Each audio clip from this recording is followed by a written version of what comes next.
is celebrating the 15th anniversary of their initiative, started back in 2010, Small Business Saturday, expected to bring in $200 billion this year. So I started by asking him about the state of small business in America and the challenges they're facing. Have a listen. We've had a situation where we've had inflation, we have high interest rates. A lot of them, and you heard this today, a lot of them still haven't recovered from COVID.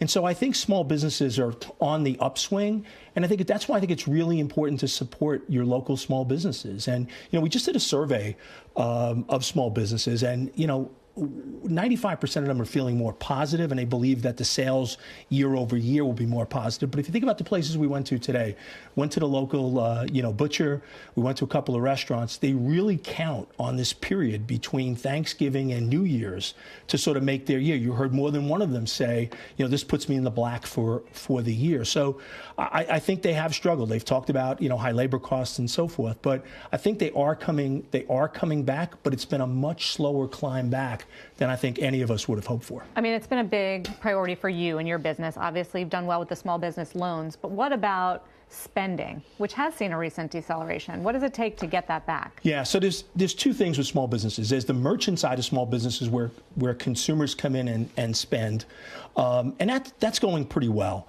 And then there's the money that the small businesses spend themselves. And so what we've seen is,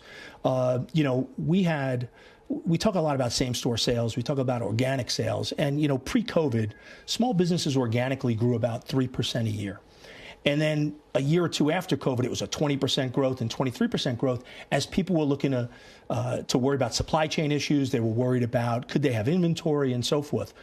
But what then happened was, as interest rates got higher, as the cost of goods went up, they weren't keeping as much inventory. And so you're seeing now small businesses spending a little bit below, on a same-store sales base, a little bit of a deceleration. We're starting to see that taper off. Its organic growth is not a positive at this point, but we think over the next 12 to 18 months, we'll start to climb our way back. Why? What is the factor there? I think it's taken, the grow over is long. So what you have is a situation where you had small businesses putting large transactions, which were never intended for credit cards, on those credit cards during COVID, because it was the only way you could pay. So some of the advertising spend and things like that are falling off.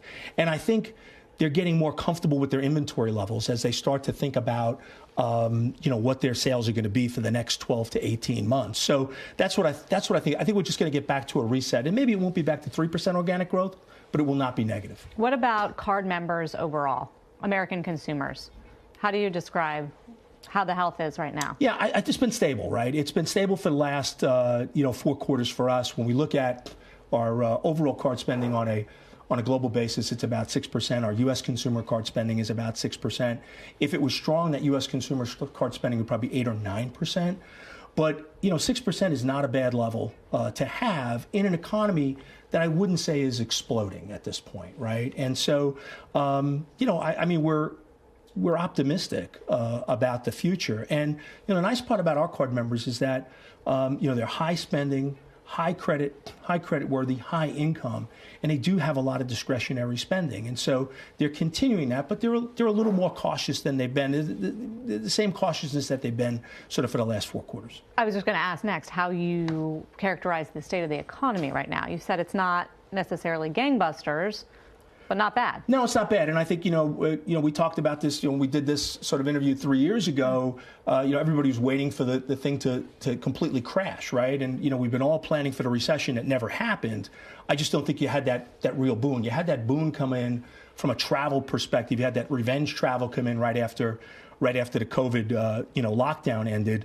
But I would say it's a stable economy right now, not one that is overheated.